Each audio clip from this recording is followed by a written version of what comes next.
Many airlines were key to buy the A320neo. Its lower fuel costs and quieter engines a big attraction.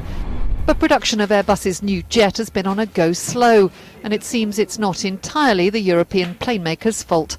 Finance Director Harold Wilhelm blamed delays at engine maker Pratt & Whitney for hampering deliveries. That led to weaker than expected first quarter results. Core profit at Airbus more than halved to €240 million.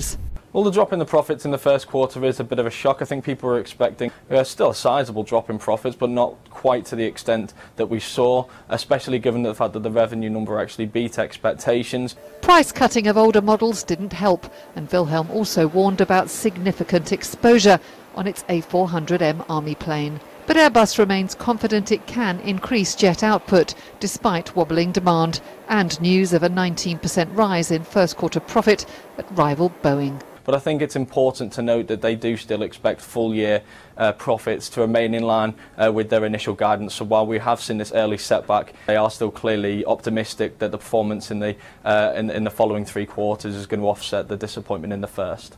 But Airbus's boss has a lot on his plate. Austria has launched a fraud investigation into Tom Enders over a 2003 fighter jet deal. Airbus calls the accusations completely unsubstantiated, but it's another distraction. Last year, European government export funding was suspended amid a probe into suspected corruption in jetliner sales.